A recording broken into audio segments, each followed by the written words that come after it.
live. Okay. We're live. We are live. What in the heck? For those just catching into the 3 out of conversation, we 4 were not broadcasting. people are here.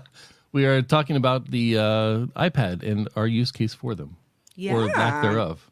So yeah, Amos was just doing a little flex. He has the new iPad Pro. I'm not flexing. I'm just saying I wouldn't have brought it up, but for the conversation of this show, it matters. I mean, it's a cool flex. It is. It's very nice. And I got the 11-inch because I had the 12.9-inch iPad Pro first gen, and it was just felt too big. It's just too big. Yeah. It was great when I had the keyboard out and I was typing on it and doing stuff like that. But when I was just using it as like on the couch, whatever, it was always just entirely too big. It's the size of a sheet of paper and it's perfect. Who's that? Somebody in the comments knows who I am. Oh, I'm sure lots of people do. Well, Stephanie, everybody knows who you are. Nobody knows who I am. I try to stay as anonymous as I can while working on broadcast television. No, So my use case for the iPad was with the OLED screen. I can finally work on the iPad in colors that will match mostly what my Lightroom shows, so that I can actually process them and work on them from the couch or from the car, from the plane, whatever. That, and I don't like watching videos on my phone, like on the plane or whatever. I can see that. It's just too small. Like I'm always like, man, I just need a bigger screen. And I actually thought about it because I'm going on vacation in August, and it's literally just going to be like the beach. And I already have one physical book that I'm taking, but I want to take books. And I'm like, should I just buy a Kindle or should I just buy an iPad and just have it there? And now I have an iPad to do all those things I don't want to do on my phone. See, now it's funny. There are a group of people who say like, now I can't read books on that kind of screen. Like I need the e-ink Kindle type experience, especially if you're in the sun or whatever. And battery life. And then I mean, my mom, great example. She's got an iPad. She like reads books on her iPad all day long. Yeah, she's like, it's fine. I don't like e-readers at all. I mean, I literally want a physical copy of a book in my hand if I'm going to be reading most of the time. So the idea that I would have an e-reader, it probably would only get used on vacation just because I'm not packing 12, hard copy books. But the iPad, I'd actually use it outside of as also an e-reader, but I'd use it outside of that. So I'm like, make me might get an iPad. I don't know. I like my Kindle Paperwhite is perfect because it doesn't hurt when I drop it on my face when I'm falling asleep in bed. I've got the Kindle Oasis. Where is it? It's around here somewhere. I don't use it. I really don't. And that's the thing. I want to. It serves a great purpose. People are like, how can you not just like read so many more books this way? And I'm totally like, know I wouldn't use it. Book. Yeah, I know. Eileen, are you ready for a sound check yet? I literally just bought another book. I just got a book today. Can you even hear me? Yes, we can hear you, Eileen. Sorry about that. We were just cranking on iPad talk. Would it be better if I put earphones on? Should I put some earphones on? You sound fine to me. Yeah. I don't hear any echo or anything, so I think you're good. Yep. I'm just going to bring Eileen up just a touch. Cool. Thank you. Yeah, sorry. Yeah. I have to figure this day 4 with Sev. So, the handoff. Sev the puppy.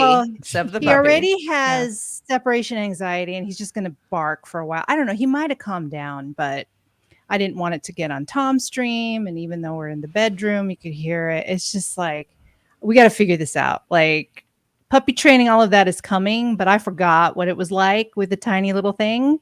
And he is loving his house now. He's like, oh, this is I'm going to go here. I'm going to go here. I'm going to bite you. And I'm going to, like puppy bite. I'm going to right here, my pants, the pee pad. the actual playpen, the metal. He's like licking the metal. I'm like, oh, this is all happening. the things. Yeah. You have a puppy. It is puppy life. It is it. So I am here. I'm ready to go. I'm just I will figure out next week, and it will not be like this. It will be it will be like this. I can tell you as a 6-time parent, it will be like this. It'll be like this for a while, and it'll be like this until we don't understand why it's not like this anymore. Like, oh, hey, right, it's not exactly. like that anymore. Oh, wow. It's just an evolution of things. Yeah. Anyway, nice to meet you, Stephanie. Thank you for being on the show. I'm so excited. My pleasure. What we have going on sounds good. I hope I remember what's going on in the world of Apple. I think I do. There's a lot of stuff. There's a lot of stuff, as there always is. Steph and Amos and I were just kind of going through everything beforehand. Yeah. I think we're in good shape. Yeah. I think we're in good shape. And yeah. The only thing that I am looking at now that I did not see before. The email?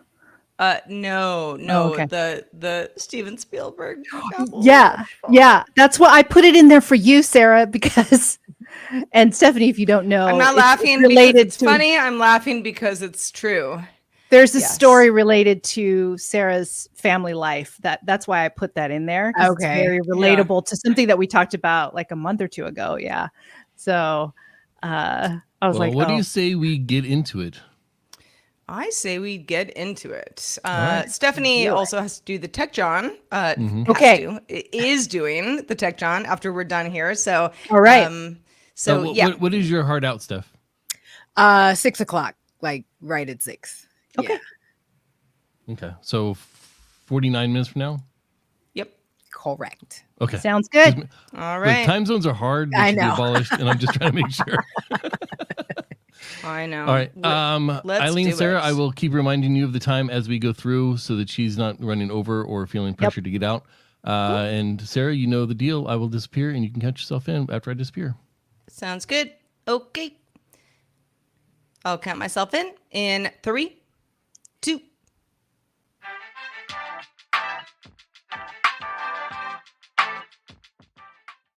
Hello, world. Welcome to Apple Vision Show, all things Apple, where we break down Apple products, how they affect our lives, what we want from Apple products in the future, and everything in between. Hello, I'm Sarah Lane.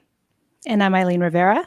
And joining us today is our guest, Stephanie Humphrey. Hi, Stephanie. Hey, very happy to be here. Thanks for having me. Well, thank you for being with us. A lot of folks who know you from, the DTNS, family of pods, and certainly the Tech John are familiar with your voice because it's one of the best in the biz.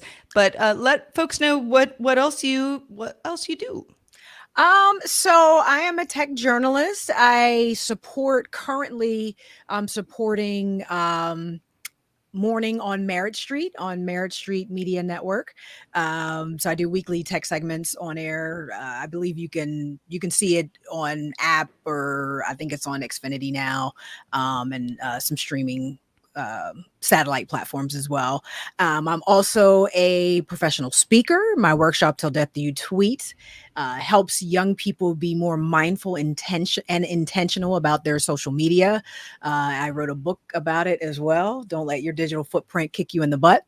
And I just basically help people understand how technology makes their lives easier across a variety of platforms. Well, you're the perfect person to have on this show. And we thank you so much for being with us.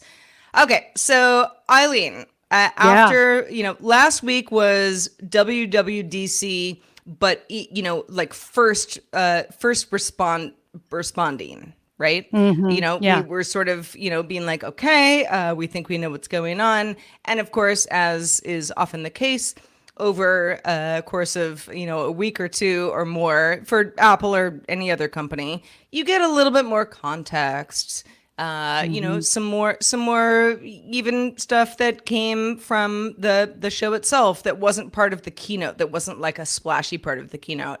And I think one of those things is that Apple seems to be wanting to roll out the much touted AI features of what's coming in, iOS 18, in a slow rollout. So, for anybody who's sort of like, all right, cool, I got an iPhone, let's do this. It's not going to work that way. There are certain aspects of iOS 18 that we will get in September, which is usually around the time that, you get new iPhones and the new iOS gets rolled out. But yeah, it sounds like Apple is being pretty methodical about the AI stuff. And I think this is very Apple of them. And I think it's smart because what they're going to do they're going to do it well is kind of how I am taking this slow approach. There's no reason to rush. You can go and experiment with ChatGPT. You could go experiment elsewhere, but by the time it lands on your personal devices, it's hopefully going to work better and more seamlessly. It's kind of how slow and steady wins the race, right? Like that's kind of where I am on this whole situation. Like there's no need to rush. It's going to be there. And if you're really curious, fine, pick up a different device and, try those new, tech advancements that will probably be even better later on. Right. I don't know. That's where I am with it. I'm like, take your time. There's no rush. There is a rush in terms of like competition and things like that for Apple versus any other tech company. Apple loves to do the, we're not first and we didn't want to be first. We want to be the best. Exactly. So, we're coming up, around the bend and making it better for everybody. Stephanie, just because we didn't have you last week, were there some key takeaways from WWDC that struck a chord for you? Oh yeah, definitely. I mean, I think, obviously Apple Intelligence, just the fact that they played off of the name, is peak Apple branding, calling it Apple Intelligence versus artificial intelligence. I thought that was a genius move in and of itself. But I agree that they need to take their time and get it right. There are a lot of other devices out there that are getting it very wrong already. Currently, we don't need to add, the iPhone and iOS 18 to that mix. But the note that I gave myself when I was watching the keynote was, is Apple playing chess basically with this whole thing? And I kind of feel like they are, between the all of the updates that are coming that are going to allow you to further customize your screen, your home screen, with moving, apps around and resizing widgets in the way that you want, plus their focus on the privacy part of the AI, all of the on-device stuff that Apple Intelligence is going to be able to do, with all of the negative press we're seeing right now with how much large language models gobble up data on the internet, like, viruses basically. And that idea that they really, really took the time to emphasize the privacy component of what they're going to be doing and the personal context. They use that word quite a bit as well. The idea that it's going to actually work for the stuff you need it to work for and not the stuff they think you want it to work for, is just really cementing Apple as the go-to device in this space when it comes to all of these things. We got to remember Apple's a hardware company. They're, software I feel like is kind of the add-on. And if they can create a device that does all of these things that, a Samsung or an Android device would have done before, and now Apple's doing it too. We can get rid of that humane pin. We can get rid of that rabbit. We can get rid of all these other things. And now it's just all Apple all the time. I really think they're playing the long game with this one, and I'm not mad at it. I think that's perfect. Apple playing chess. That's probably the title of our next episode of this episode. Right. I mean, so speaking of Apple playing chess, some of the this comes from Mark Gurman of Bloomberg, who probably is the best Apple mole ever. certain upgrades that he hears are not likely to come until next year. So not even this fall, but until 2025. Things like Siri having the capability to find things on your devices based on context, and then, taking action because of that. Semantic indexing, helping Siri understand the context of your on-device content and personal data.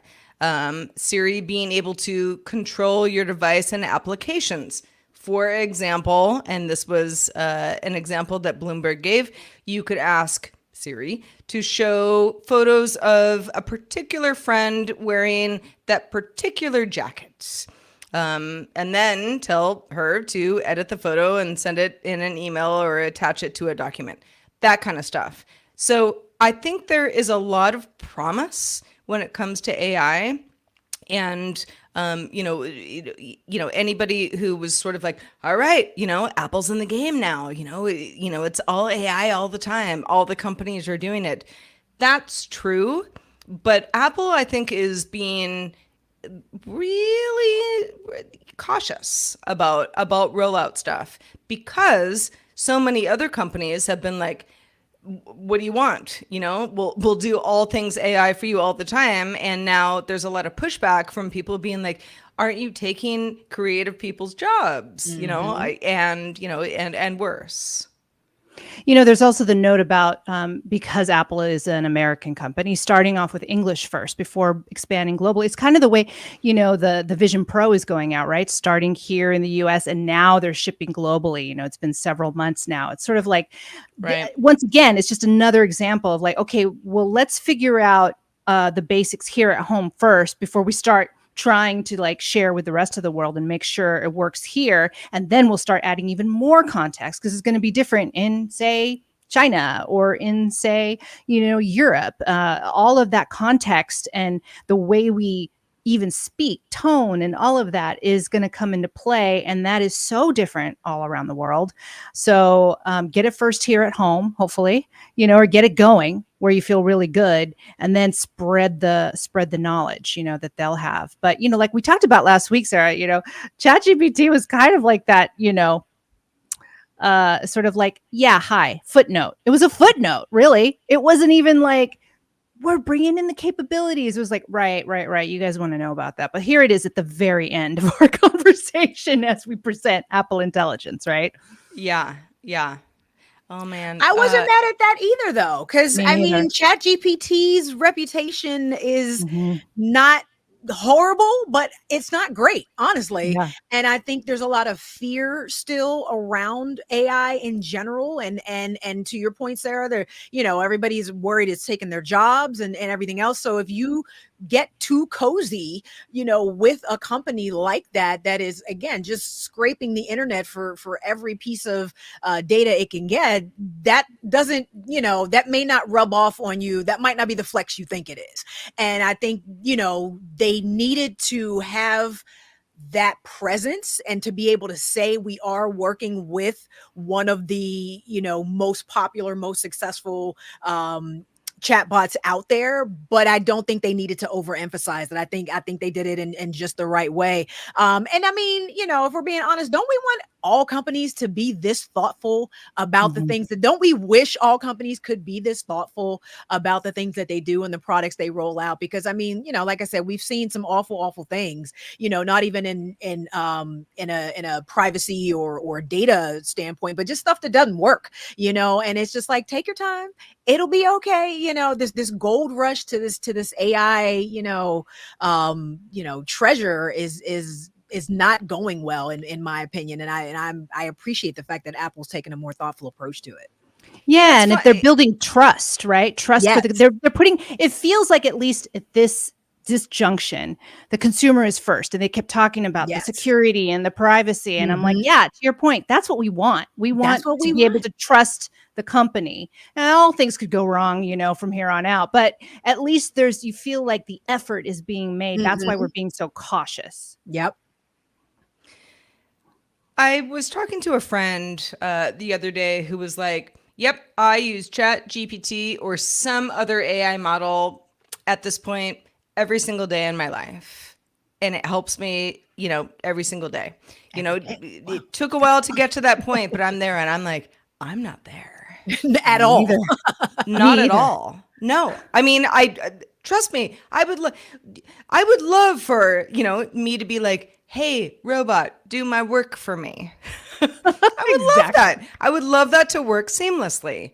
That's not, your mileage may vary. That's my takeaway from this. Definitely. And, for all things, all things that Apple does that is very Apple-y, I think that the company is doing the right thing by being, very cautious about, rollouts and not wanting there to be like some blowback, from someone being like, ChatGPT said that I should, put glue in my pizza or, stupid stuff, that kind of like, all that stuff is like, Apple doesn't want to be associated with that. It wants to be like the company that made it work. Exactly. Yeah. Well, RCS. I was just thinking about that. I would have thought they would have made a bigger deal about that. Same. They were going to make a big deal about anything, like that should have been it. But I have to admit, I'm a little disappointed with that too, because we've been waiting, right? There's this like antitrust suit. There's just a lot of stuff going on. I'm sick and tired of sending videos to my family chat. And Eileen, you have a lot of experience in the Android world as well, where RCS is, that's easy. It's everybody's using it, like, kind of thing. Why is this wall still here? Listen, I was singing Apple's praises just a minute ago. Trust the company. They're lagging here. This is one area I'm like, come on, man. Like, do we all need to get on WhatsApp instead? Like, I don't want to leave Messenger, but this feels like a power play than, we're making sure it works for everybody. Like, come on. Everything is there. I don't know. That's kind of where I'm coming from. I'm kind of tired of no response. It's funny. Rob, my co-host on the Tech John, Rob Dunwood, calls me a green bubble bully because I'm always getting on him a little bit when in the group chat because my other co-host has an iPhone as well. But I think to your point, Eileen, Apple is just doing this so begrudgingly that they're trying not to make a big deal out of it. But I think this could also factor into that whole idea of them playing chess in that if we don't let people know we're making nice with Android devices, maybe they will still come over to the Apple side as far as devices go. Who knows? They're doing it. They're like a petulant 4-year-old, kind of kicking and screaming because they're being made to do it. But I mean, all we're asking for is for pictures and videos to work better. Like all the context stuff with Siri or whatever. I get it. That'll come later. But can we just share a little bit more equally? That's all we're asking, because just get along. I can't tell my brother-in-law to not have an Android phone, so, and anybody else in the world, like it's just a matter of fact. So this doesn't seem like something that should take so long to just give us the base. It's basics we're asking for. We're like begging for basics. We're not asking for, do the triple, flip and nail the landing. Like, please, like, we know you're going to take your time, but give us a little bit. And I think, at one point, Apple was sort of like, no, we're the premier, system. So everyone should just get an iPhone and, problem solved. And that's ridiculous. And, there have been group texts that I'm on with a variety of people where just like there's an Android person and it all breaks, but I'm like, well, don't blame the Android person. It's like, I mean, they didn't do anything wrong. They're just like having a conversation. Even a one-on-one conversation. One of my best friends has an Android phone, and sometimes I'll get like a notification from her that's like, so-and-so sent you a laughing emoji. And it's all like written out where I'm like, exactly. That's so okay. You know, like I'm like, it's so clunky. Come on. You know, yeah, like let's all get into, like that, you know, let's all get into the hot tub together and you know, make this work a little bit better. And I think that Apple over the years, especially because Android is the operating system that the majority of people in the world use, you know, Apple wanting messages to play better with anybody else using another phone behooves Apple. Yeah. Yeah, it really does. And I think it'll make them, it'll just make even Android users go, okay, well, you know, there'll be a little bit of a relief, I think, amongst both communities. That's all we're asking. And I don't know how they got away with it for this long anyway, before like regulation sort of kicked in and forced them to go this route. I'm not sure how they got away with it for this long. Maybe nobody really cared until recently. I don't know. Somebody made a big fuss. People have cared. Yeah. But yeah, Apple finally just kind of went, all right, you know, let's here you go. Let's I mean, at least they put it on the board. They put it on the board. It's there in a small little bubble with the rest of the new iOS updates that it's so small and everything else is around it like bigger squares. Right. I'm just like, I know it seems so petty. You know what I mean? Like, because it literally should have been a bigger part of the keynote. I think it should have had a little bit more priority, but it just definitely seems petty that they're like, all right, fine, here you go. You know, it's kind of a middle finger with it. And speaking of text messages, we're going to get text effects though, and emoji tapbacks, because that's bigger news than RCS, right? Huge. Like clearly. Let's make that the priority. That's right. I mean, I can bold a word in my text message. Do care about that more. You're like, who cares about the other use? Exactly. It is going to be fun. It is going to be fun. But Apple. Well, before we take a little break, talking a little bit about some of the less the stuff that was announced at WWDC that was less part of like the official keynote. One of those things, very interesting to me, is the Apple Vision Pro, the VR headset, being able to see your keyboard. Now you might say, I mean, there's pass-through. Couldn't it already see your keyboard in the first place? Kind of could. For anybody who has not used a Vision Pro, it's an AR situation. So you see the world around you, kind of. But one of the, I thought, killer ways to use the Pro was, okay, let's say I'm on a plane, which I'm never on, but let's say I am. I have no space. I have no desk. I can put on the Vision Pro and all of a sudden I've got this beautiful, large space to look at all my stuff. And then if I pair it, Bluetooth, to a keyboard, I can type. Now, I'm a pretty good typist. I don't have to look at my keyboard all that often. I mean, here and there, but not all that much. But a lot of people had initially said, this is not good enough because I need to look at my keyboard. I need to have like my keyboard be front and center. I have to look at the keys. It's your workflow. And so the Vision Pro, with its Vision OS 2 update, will let you see a keyboard that is connected to your headset.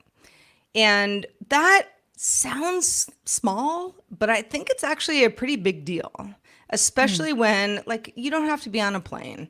Maybe you're at your friend's house and they don't have a desk and, you're kind of, perched on a corner kind of thing. Anytime that you want to have a large desk situation without having a physical large desk situation, this makes that much easier. Amazing. And you're going to try this for us. Yeah, Sarah. I mean, You're not right the second, but yes, I will. I know. I was wondering if they were going to say anything about whether or not that thing was going to be less than $3,500 at some point, because I just no, $3,500. Yeah, I'm like, that is just way out of my price range right now, man. It looks amazing, but yeah. I mean, so yeah. I mean, yeah. I can't argue with that. I really wouldn't. I've had so many people ask me, "Hey, do I need the Vision Pro? Like, what am I missing?"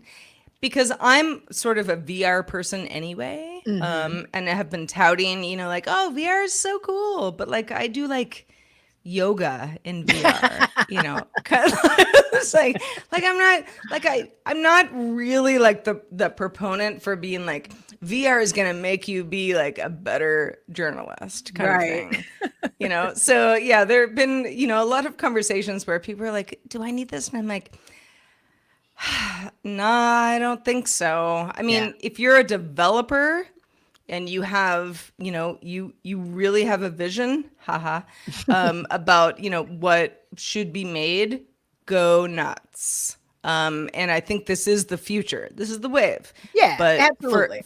But for now, as a consumer, it's hard. It's a hard sell. Yeah. And considering my Quest is gathering dust, I'm not inclined to, add to the electronics graveyard with a $3,500 device. So Exactly.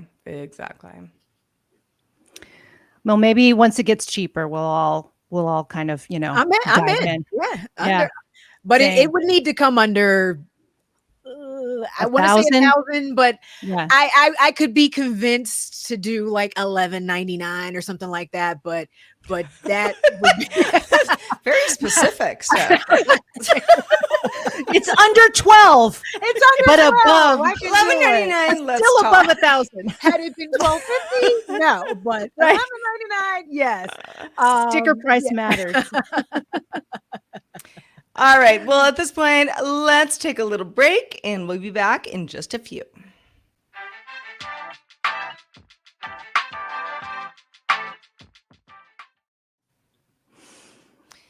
All right. We are we're back on Apple Vision Show with Stephanie Humphrey joining Eileen and I. Thank you again for being with us, Steph.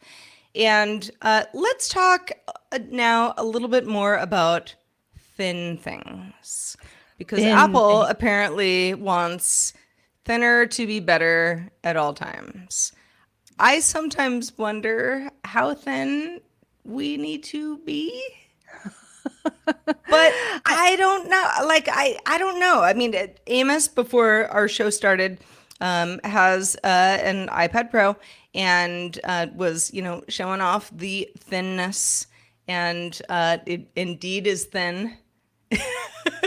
and said, it really made the difference between, having something chunky on his lap, watching TV on the couch at night, and having something that felt, more, I don't know, non-chunky. I think thin, I think we carry so many things, like at least in my bag, I carry a lot of stuff. And honestly, speaking of the iPad, whenever you add that keyboard, I have a keyboard here, by the way, I finally got a third-party keyboard for my iPad. It's heavy again. It feels like a laptop. Right. So you want to keep it thinner if you're going to add those third-party devices. I think, like, literally feels like I'm carrying my my MacBook Pro when I put my iPad in this thing. So I don't know. I mean, people were a little wary. Oh, it's gonna break. It's so fragile. I'm like, is it? I don't think so. It's just thinner. It's probably not gonna break. I mean, unless you, like I don't know, jump on it or something.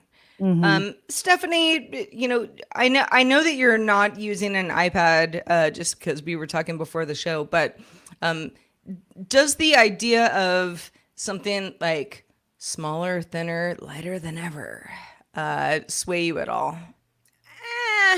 Only to a degree. It's funny. I'm like, Apple subscribing to Karl Lagerfeld's train of thought. Nothing tastes as good as skinny feels. And so but I don't know. He said that once famously. But I think about, though, back in, I think it was like 2014 or so, when we did have those thinner iPhones that were bending in people's pockets.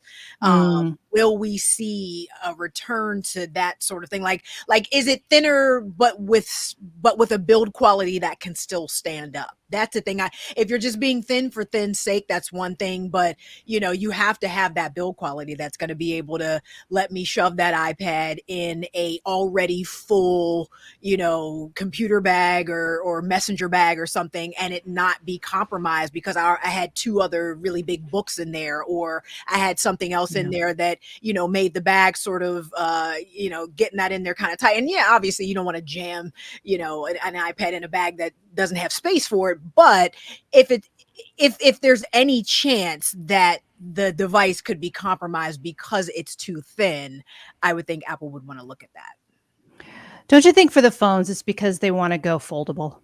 Like, I feel like they want to try some foldable hardware, try it maybe, so it's like, let's get thinner and then we're going to fold it, is kind of where I'm at with that. And then the MacBook Pro, any MacBook, I kind of want them a little lighter. I mean, they're pretty light already. Yeah. So how much lighter can that be? I know. I'm on the new Air right now. I just got this Air 2 or 3 months ago. So yeah, it's great. It's very sleek. You know what I mean? It's very thin. Yeah. It's very lightweight. I can't be mad at that. But it does still feel pretty high quality. I don't feel like I have to baby it or anything like that. But I might feel a little differently with an iPad, though. I'm not sure. I feel like I think there's a limit as X approaches too thin, basically.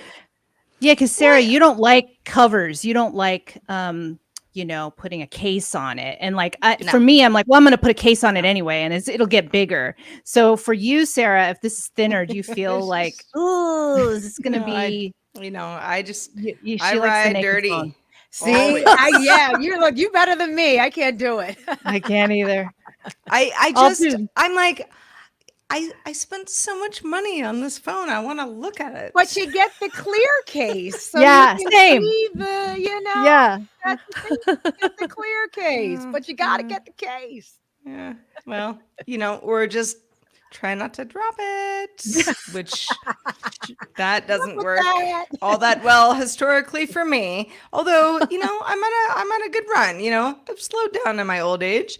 But speaking of thin, one thing that I think is actually kind of exciting because I am an Apple Watch user, Apple Watch fan. But I also feel like it is kind of bulky. It is. It just is. The idea that and this is still coming from Mark Gurman over at Bloomberg, the idea that the latest version of the Apple Watch, which could be part of a September iPhone announcement, but historically has been its own announcement. But the idea that it would be thinner with a larger screen. Now, I don't think I need a larger screen, but I also have tiny bird hands.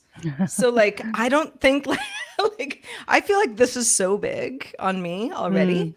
But it is somewhat thick.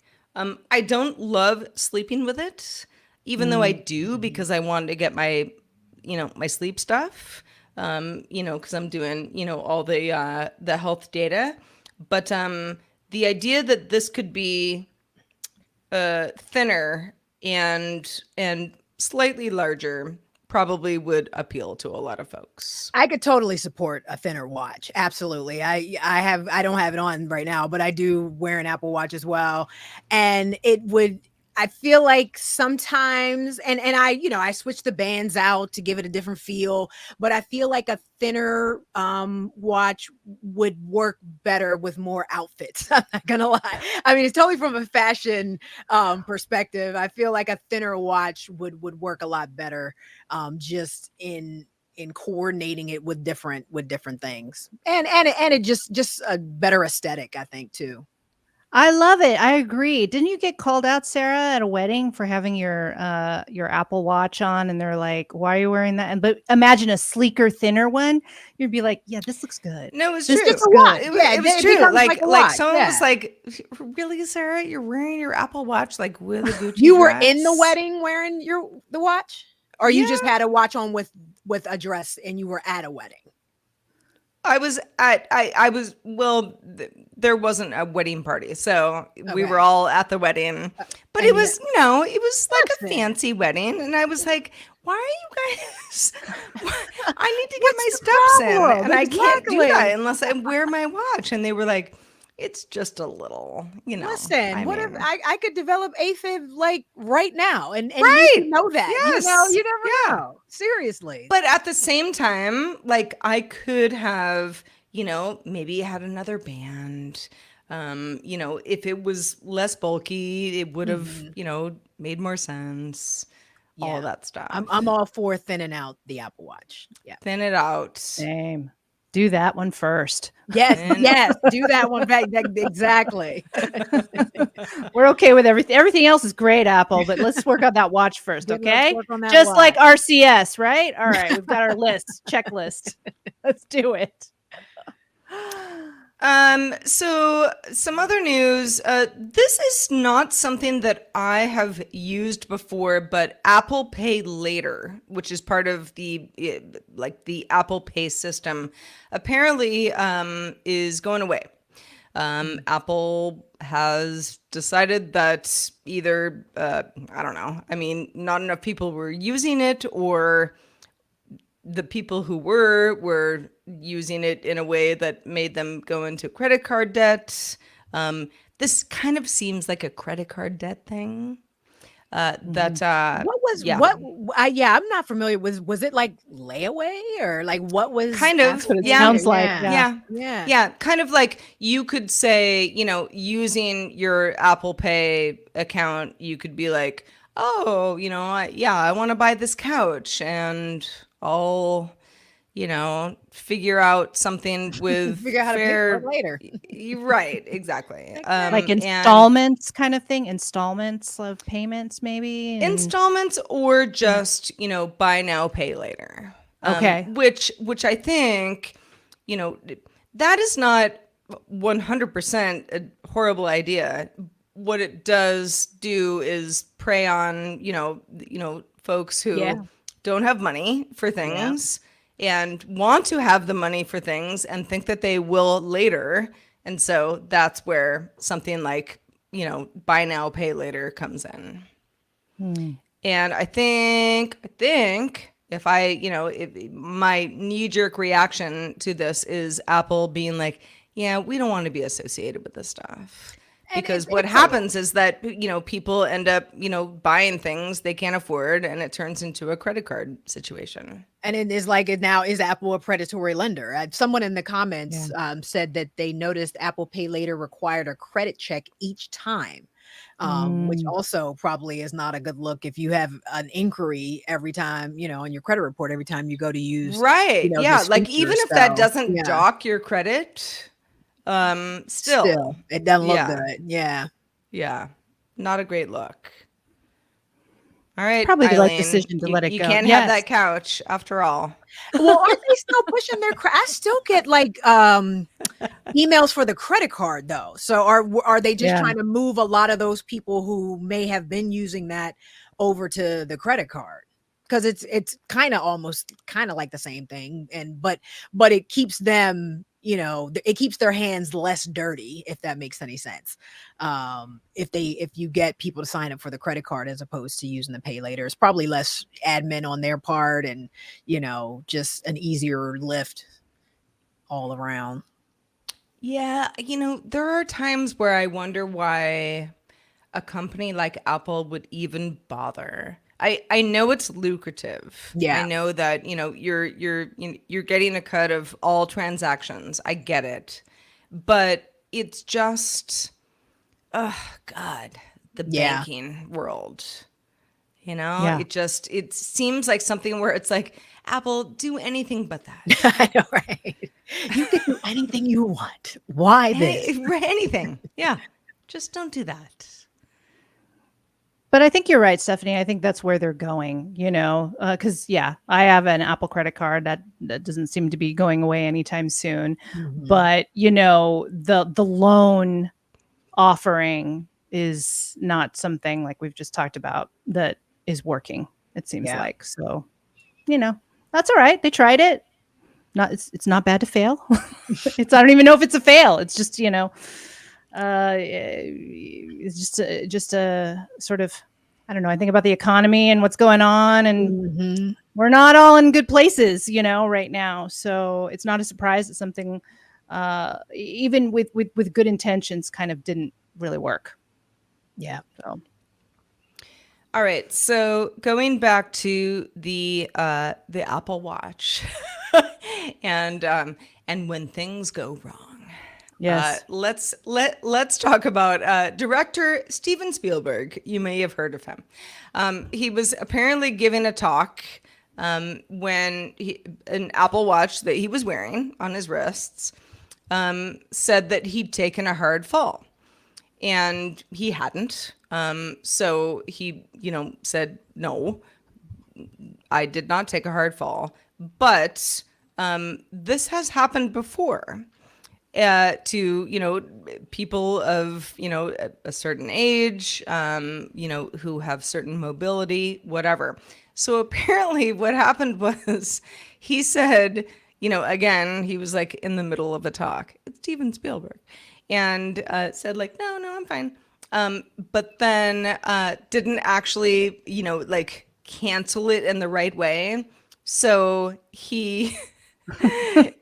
he ended up like calling like emergency services because they were like, no, something's wrong with this man, you know, he's not saying the right stuff, you know.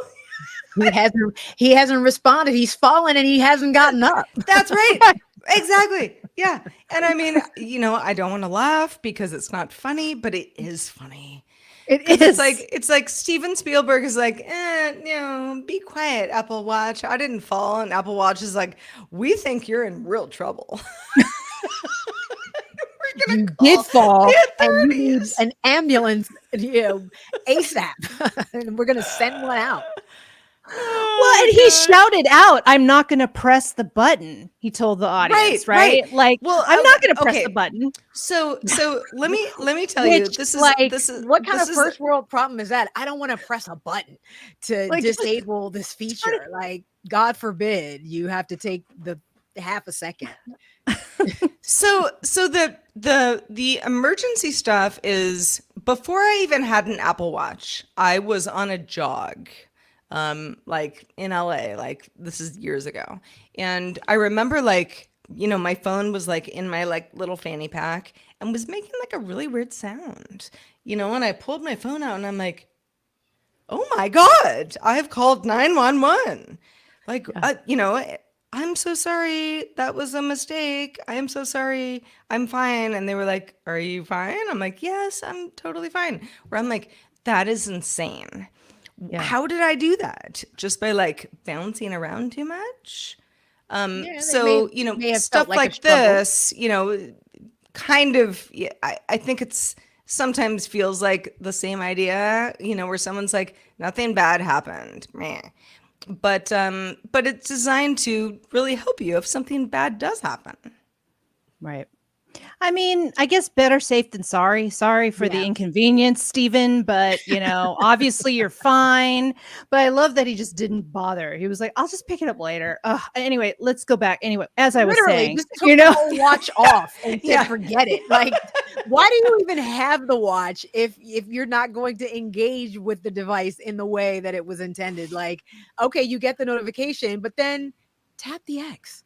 Like, that's literally all you would have had to do. It's so silly that he, I don't know, was so obstinate about not engaging this watch in the proper way to the point where it got to this. Yeah. I'd love to be a fly on the wall. I feel like, Tim Cook's been hobnobbing with like celebs and stuff lately, right? Like maybe they've had a conversation since, like, well, Steven, we put this for your safety. And Steven's like, I know, but I was in the middle. I would love to hear totally this. Like, ruined my talk. Yeah, you ruined my talk. I forgot what I was going to say. I've got investors, whatever he's doing, like I would love to be a fly on the wall to hear that kind of conversation. Crazy. Oh, wow. Turn it off. Turn it off, dude. No worries. Stephanie Humphrey, we are so glad that you joined us today. We know that you're a very busy person. So, kudos and thank you and all the things. Remind folks where they can keep up with the rest of your work. You can follow me all around the web at TechLifeSteph, or just hit me up on my website at stephaniehumphrey.com. Awesome. Well, Eileen, I think you and I will go through some mailbag stuff. Yep. Going forward for the rest of the show. But again, thank you to Stephanie. This was so fun. We hope you will join us again. I absolutely will. This was an awesome conversation. I had a great time. Yay. Thank you so much. Yay. And have a great Tech Jones show. Yeah. Thank you. Take care. Take care, everybody. You as well. Bye. All right. So speaking of mail, we got a mailbag from Kelly, who was not necessarily seeing the application for people to enhance past photos. This was in response to Vision Pro stuff that we talked about last week. Kelly says, I don't have a Vision Pro, but I can see wanting this feature for my pictures of my child, who is now a young adult. He's a fine young man, but I also miss my little boy. It's such a strange feeling to miss somebody who's standing right in front of you. I can also see wanting to go back to old pictures and memories if you are caring for somebody with dementia. Having something that makes you feel like you're in the moment in the past would be under those conditions and would be nice. Sarah, I was trying to understand the request because, there was so much that was thrown at us last week during the WWDC announcement. So as it relates to what was revealed about the Vision Pro, what exactly does the enhance request? I think that's what I'm missing here. I wanted to address, when I saw this email, I was like, oh, this is good. I wanted to address it, but I was just like, wait, what more are you asking? Okay. So Kelly, correct me if I'm wrong, but I think what Kelly is talking about is the idea that with a Vision Pro, if you're going through photos, you can see photos in, they're not three-dimensional 3D. But okay. Yeah, like they mask 3D. Okay. Kind of thing. I remember us saying something like, "Oh, it feels like you can kind of touch it a little bit," right? Versus just look flat. Yeah. Right. Yeah. And this has been something that a few folks have definitely told us, like, this is really powerful, meaningful, tugs at your heartstrings in a way that something, going through your photo roll is also great, but doesn't feel like you were there. It doesn't feel like you're, at the barbecue. And this apparently for Kelly and for other people is a pretty powerful way to use the Apple Vision Pro. Now, again, as we were talking about with Stephanie earlier, that's not a reason to, plunk down $3,500. But the idea that, and I've been thinking about this for a while. I have, 5,000 photos, in my iCloud. Yeah. And, I mean, I love them all very much, but, I don't really use them. in any significant way. And every so often, when Apple is sort of like, oh, look at your memory from 12 years ago type thing, I'm like, well, I hate that guy now, so that sucks. but also like, oh yeah, that was a really fun barbecue. I had forgotten about that, fun time that we had. It goes, it goes both ways. But to be able to kind of like really be immersive with memories, again, probably should be good memories rather than bad. I think that does count for something. Yeah. I mean, I guess I take it for granted because I shoot a lot of video too on my phone, and I feel like that's a really good I see the movement of the person or animal or whatever. But, for people who don't take a lot of video and just like photos, having that like slight little like, tilt to see something almost in like a holographic way, I guess. That'd be kind of, I'm thinking of like hollow pictures, that could be really kind of cool. But maybe it will come, maybe it won't be just for the Vision Pro. It's, at some point, maybe there will be a way that you will be able to use that on your iPhone or iPad. Maybe it's an iPad thing versus iPhone. I don't know. I wouldn't count Apple out to use that application on a different device and not just the Vision Pro. Once I don't know, things are the use case is done enough that maybe they could apply it to a different device. So, I mean, I guess Kelly, don't lose hope. It might come to another Apple device, not just the Vision Pro, which is $3,500, which we can't all afford right now. So, and then someday it'll just be the norm because we'll all be able to afford a Vision Pro, right, Sarah? It'll be $11.99, like somebody said.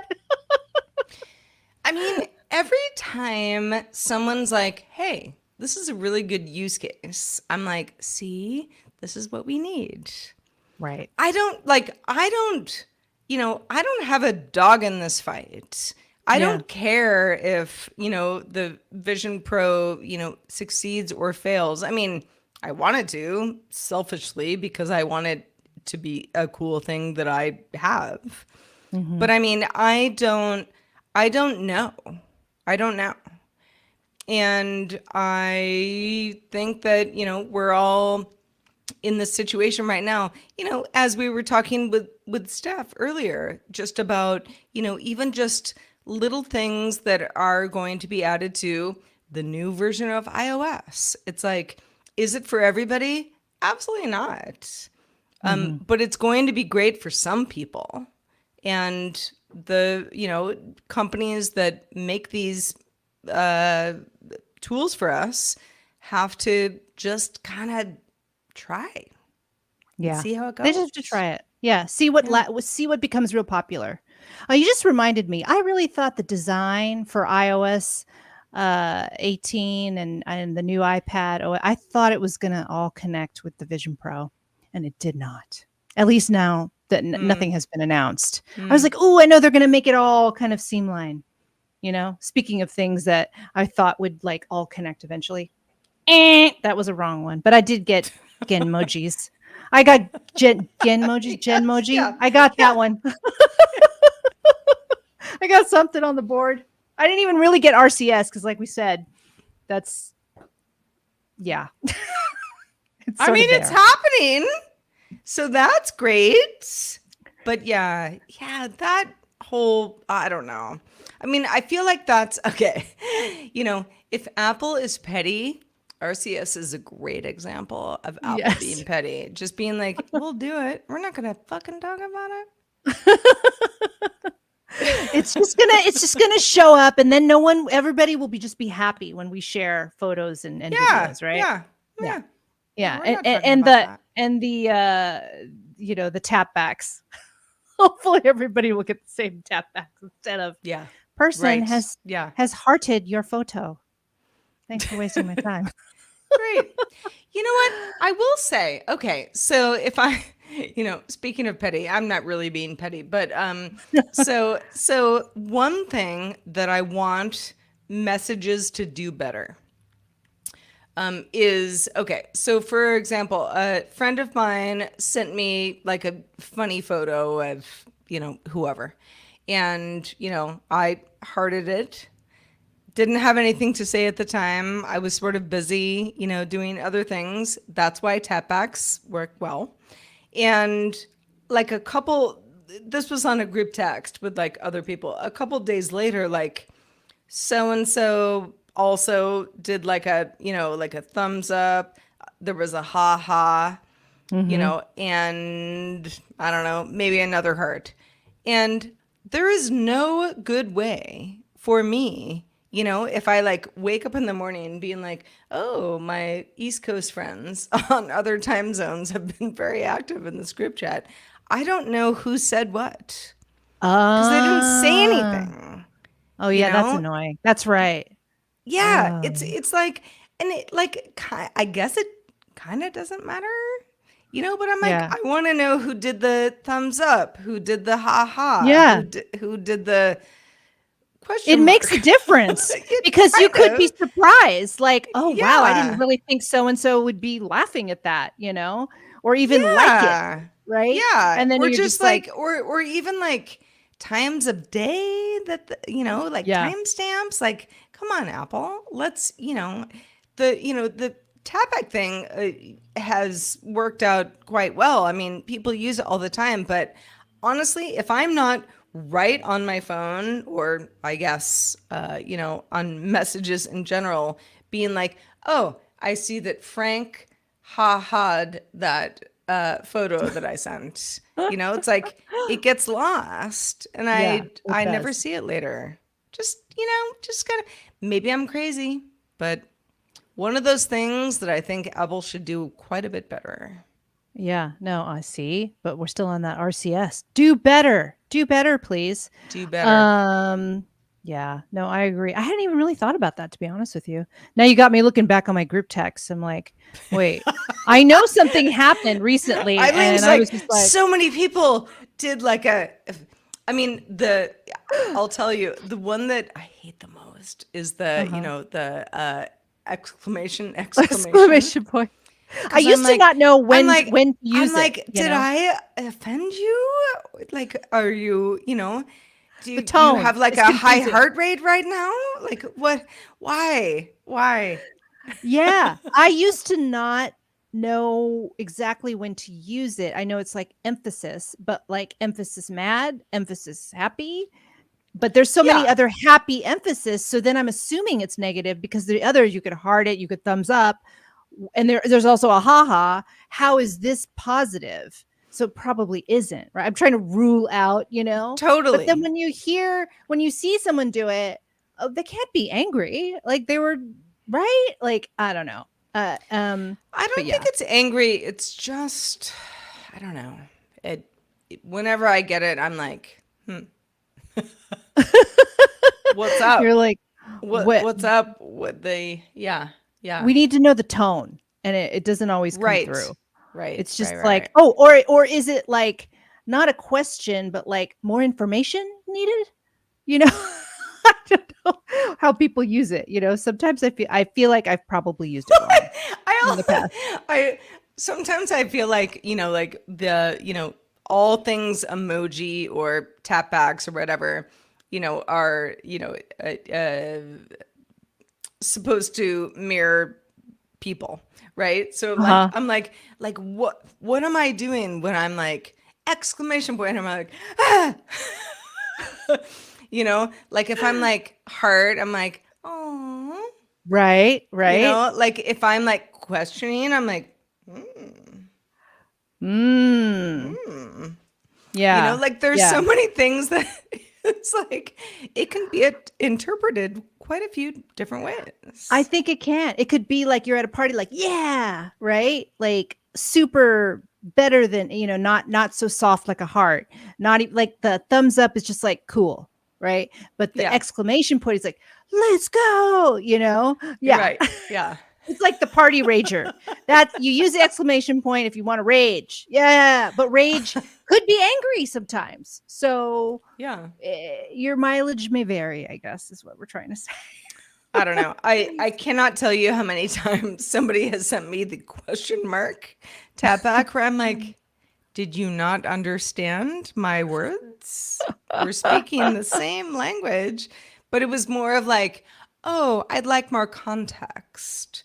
Or like, oh, are you like not coming to the dinner party later? Like the question mark, that's the worst See, one. that requires the actual text to give you the context. Right. Because you're going to ask send me a question mark.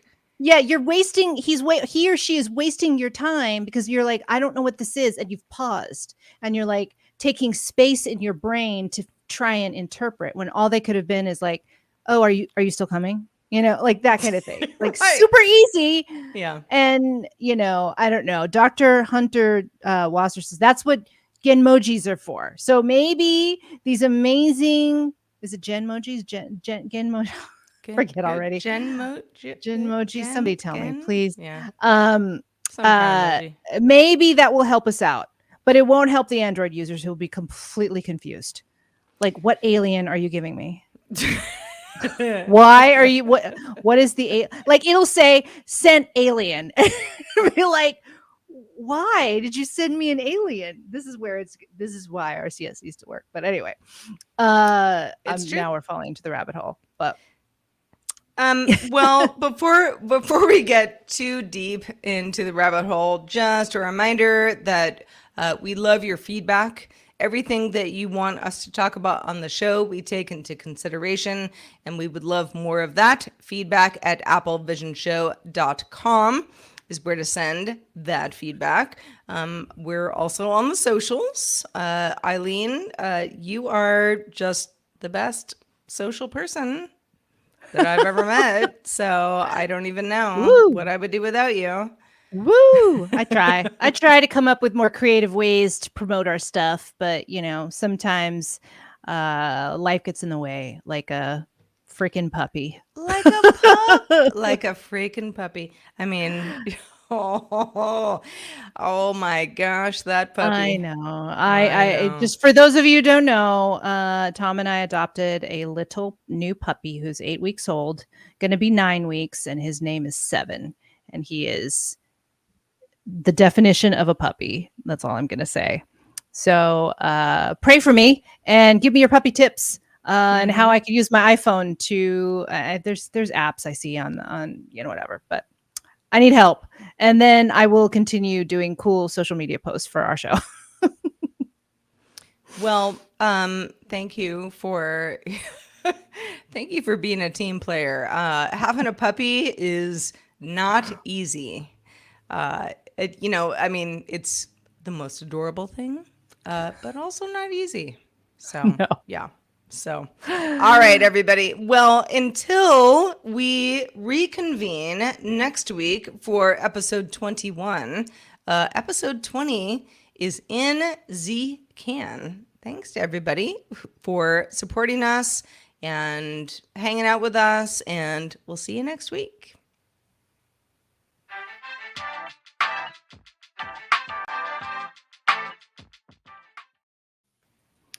Yay. Yeah, he gets up at this morning he got up at 4:30. The last 2 nights it was 5:30. So yeah, early days. So you're basically not feeling like a human right now. I'm okay, you know, and I at some point I won't be, but it's okay. Like, you know, Tom's been taking the early mornings, so he may not be feeling 100%. Right? He might be. Maybe they're napping right now. Who knows? Like, yeah. He's more of an early person than I am. I mean, you know, but you know, you're more of like, you know, evening, and he's more morning. So I mean, that works out. Yeah. So and Sev's been doing good. Like he's not like potty trained, but he's kind of like we've been trying to make sure that we're setting him up for success. So there really has only been honestly 2 times in 4 days that there was an accident in the house. And the first time was we just brought him home and something happened in the house. He was so confused. I almost don't count that. Yeah. He was confused. And then the second time was this morning, and that was totally my fault because I know to when he's in his playpen, I should take him outside immediately if he's been resting for, several hours. And I didn't do that. And then he was just sniffing around, and then all of a sudden, boom. And I was like, dang it. That was on me. That was on the owner, not the dog, because I did not set him up. So no reason to get mad. But other than that, he's been doing real well with the situations of, the potty training and stuff. And you had a little bath. We had a bath. That was a little challenging, but, This is all stuff I just see like on the socials where I'm like, oh my God, they're having a bath. He fits in our little bathroom sink, which is not going to happen anymore. But you know what? He does love the shower. He's going in there and licking up the water in the shower. He just loves it. I'm like, oh yeah. I wish Otis did. I mean, that'll change. He's only like, this is literally day 4, everybody. So, the personality is starting to come out. He's starting to get really rambunctious. And, we're like, wow, all right. We just got to really be on it at this point. We know now, like the stuff that we were, really lax about with Django, Ray, and Sawyer because they were older. No way. This guy knows nothing because it's on you to make sure that he has, good, I don't know, manners. Everything. Manners. Right. Yeah. Yeah, I feel like 4th of July will be interesting because he's already kind of skittish with loud noises. So hopefully it just depends. I don't know. In the past, our neighborhood has gone crazy. And then the last couple of years, it's been quiet. So I'm like, I hope it's okay. But, the guy's got to go through it. He doesn't even know. And he just like experiences things for the first. We're like, oh, this is your first. Oh, is the first time you've seen a fan. The first time that you've seen a butterfly. Yeah. Oh, yeah. Yeah. No, it's true. Otis, the dog, who's very, very chill for the most part, he did over time. I mean, I adopted him. He wasn't a puppy. I mean, he was young, but he was full grown. When I first adopted him, I lived in an area of LA where there are a lot of skateboarders. And, he would just kind of look at them and just be like, whatever. And over time, he decided that like skateboards scared him. I don't know why. Like, I mean, why do any of us have our quirks? But it has become the point where, like, if I see somebody with a skateboard, I'm like, we're going the other way. Nope. Yeah. Nope. We're like, can't do it because he's going to flip out and, like ruin the skateboarder's life as well as ours, or, at least, right. For the next hour. And it's so funny how dogs are like that. Yeah. Yeah. Sawyer never liked skateboarders, and I almost always turned the other way or tried to cross the street or something. Totally. Tried to deflect him. Oh, you know what I would do? I would start running, and he'd be like, cool, let's run. And I'm like, I would just like, we're going to jog now. He's like, oh, we are? Okay. And then he goes by. I started doing that too. Like when I would see a skateboard and I'd be like, Otis, yeah, let's run. And he'd be looking at me. He'd run, but he'd be looking at me like, what's wrong with you, lady? The heck do we need to fear for our lives? Is there somebody chasing us? Right. What is happening? What do I have to do? And then sometimes he'd like see the skateboard behind me and be like, I know what you did. Yeah, I knew there was something else. You don't like to run. Yeah, that wasn't just a fun romp. They know. They know. They do. Oh my God. But yeah. So anyway, this weekend it was like naps. When I would nap too, I'm like, oh, I gotta take this nap. This guy. But it's all good. I'm excited. He's very positive. I think that, it's just going to be one of those things. Learning You got a how puppy. to You got a puppy. That's how it goes. Go through. It's gonna be great. Every week is gonna be, better than the last, and he'll be, showing you his personality. And... Oh my God, yeah. We took him to the vet, and like everybody was like, "Yup, puppy." Like they were like, "Oh, so cute." We would say things like, "Oh yeah," like literally they're looking at us like, "Exactly, it's a puppy. That's what he's gonna do." I'm like, "Oh, okay, yeah." Yeah, you're like, he's biting me. They're like, he's a puppy. He's gonna do that for a long time. Yeah. You could deflect. Like a year. Yeah. Get ready. He's like biting my sweats. I'm like, oh, dude. Oh my God. Like anything he could bite. That's what he does. It's his way, Yeah. He's teething. He wants mom things. Yeah. Yeah, he wants me. And he's very hard to hold. He's very squirmy. He's like, oh, I'm gonna squirm, because I have all this energy. I've yet to have him like just lay on my lap. I'm like, okay. This is good. But yeah, one of the things our vet tech said, so he's very hard to hold. You try to do blah, blah, blah to get him used to. I'm like, all right, I don't know. He may just be that dog.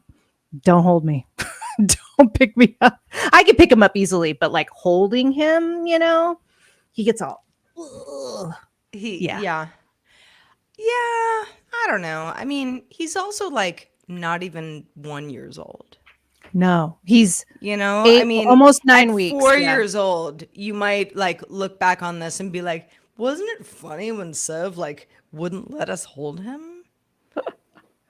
Sawyer never even, he would just do this, like his paw, his legs would be out like, oh, I hate this. Please don't pick me up. Django didn't love it either. Ray didn't care as long as it was his, her daddy. So I don't know. Well, we got time. We got time to mold this guy. You got time. So you got time. We'll take it. Yeah. I'm so glad I know it sounds, a little punishing, but but it's going well overall. Yeah. It feels a little punishing sometimes, or when I'm looking at him like, no, are you seriously going to eat that mound of grass right now? Okay. And like he had a rock in his mouth. I'm like, oh, we cannot go to the vet. Like, okay, now we're like hiding things in the backyard. Good times, Sarah. Good times. Well, almost 8-year-old Otis, the other day, we do our, we try to do like fun walks, but sometimes in the morning we do like just like I don't know, it's a 3-block radius type thing, like let's just, get it out, pee, poop, do your thing. Yeah. And the other morning, somebody obviously had a fun party, and there were like chicken oh no, bones, like chicken wings, like bones. Ugh. And in the area where he would normally do his biz, and so he was kind of like pulling me, and I was like, what's the matter with you? Like, do your business.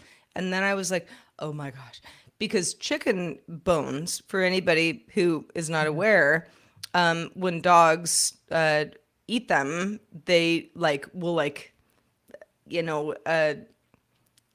splinter in their stomach. Yeah. Exactly. Like fall apart, and that can be like life threatening.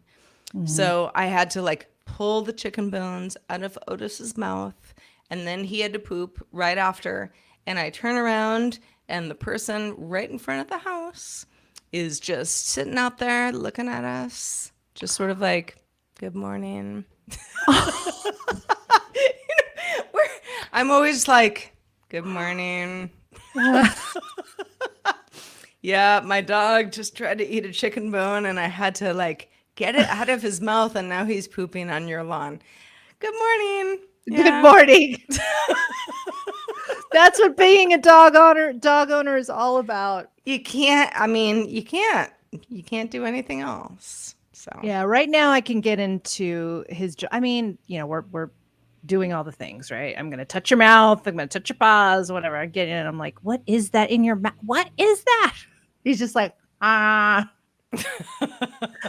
Like, what? This is fun, right? This is all fun. I'm a puppy. Yeah. I'm gonna chew the rug. I'm gonna chew like the cords. We're gonna have to do something with about electric cords. Tom came into my office. He was like, "This is a nightmare in here." I was like, "I know. That's why the door is always gonna be closed for now until I can figure things out." Oh boy. So I have cords everywhere. I'm like, oh. Pretty soon he's like trying to jump on the couch, and he's too tiny. But he's 8 weeks old, almost 9, and 12 pounds. So, and we already are looking at him like, I think you grew already. Like, they grow so fast, right? So yeah. His mother's 40 pounds. So we're thinking at least that, but we'll see. I don't know. It's going to be, I can imagine him jumping on the couch, then jumping over the couch. And like, I'm sure I'm going to have plenty of stories to tell you. What happens with Sev? Well, I look forward to them. And you're like, thank God I'm not you. I mean, I've still got Otis. He has his moments. Let's just say that. But he's pretty chill. He's pretty chill. In fact, Otis. Let's see him. Where is he? Come on. Hi, bud. Yes, Dr. Hunter Wazer. You want to say hi? Laying around in laps until 5 years old. Really? That late? Come on. There you are. Hey, guy. Sev is brown and white too. And we don't expect Sev to get as big as you, but you never know. Look at those two. I love the colors, his eyes. I mean, he's look at that.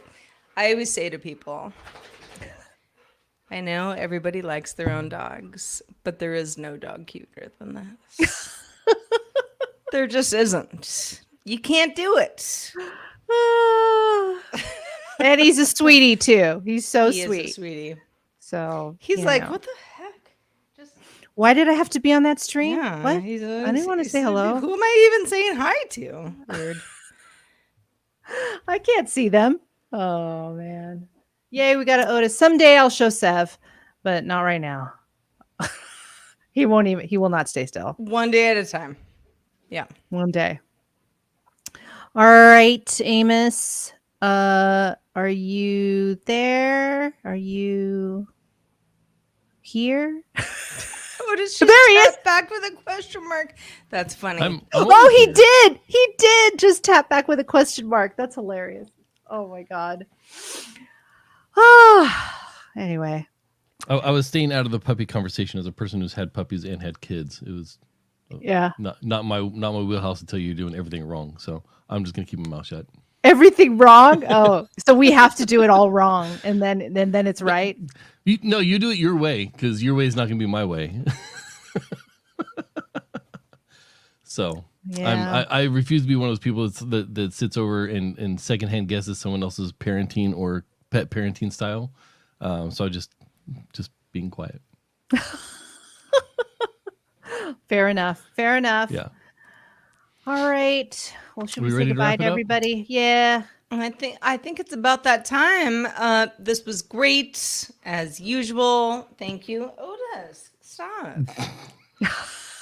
He's licking my feet, and I mean, well, I know that's like supposed to be cute, but like, no, stop. I've never. See, again, I don't mind it. Well, I'm ticklish. Me too. Amos is like, still good. Hey, no kink shaming. All right, everybody, have a good week. We'll see you next week. See you next time.